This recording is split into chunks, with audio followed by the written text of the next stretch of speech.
பாசிசம் பாயாசம்னா அவர் சொன்னாரு. பாசிசம்னா என்னன்னு யாராவது சொல்ல முடியுமா? பாசிசம்னா என்னன்னு ஒரு 4 வரிகள்ல மேடையில வந்து யாராவது சொல்றீங்களா? இளைஞர்கள்ல ஒருத்தர், யாராவது ஒருத்தர். பாசிசம்னா அதாவது ஒரு ஸ்டேட் எடுத்துக்கோங்க, ஒரு ஸ்டேட்ல ஒருத்தர் தான் ஆட்சி பண்ண முடியும். ஆனா அந்த ஆட்சி பண்றது கூட யாரு வேணா குடும்பம் சேர்ந்துதான், ஆனா அவர் ஒருத்தர் தான் ஆட்சி பண்ண முடியும். அதுதான்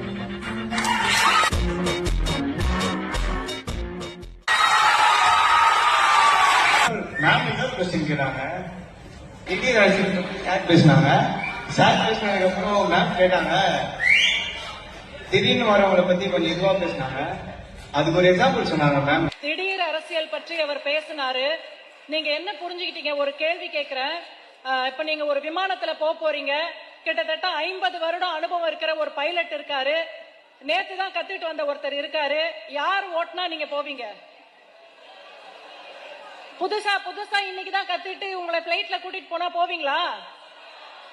அதுதான் திடீர் அரசியல். இத்தனை நாள் வேற என்னவோ பண்ணிட்டு இருப்பாங்க. இப்ப முதலமைச்சர் ஆசை வந்த உடனே என்ன பண்ணுவாங்க? கூட்டம் கூடன உடனே நான் தான் முதலமைச்சர். அதாவது 40 வாட்டி பைலட் ஓட்டுனவரை வச்சு கம்பேர் பண்ணி பேசினாங்க. இப்ப புதுசா பைலட் வரவரை வச்சு கம்பேர் பண்ணி பேசுறீங்க மேம். ஆனா அது அப்படி இல்ல மேம். புதுசா வரவங்களே நம்ம ஏற்கணும்.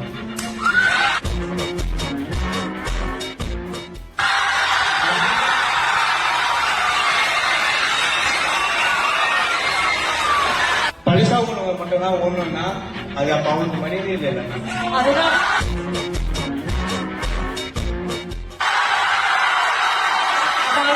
தேங்க்யூ.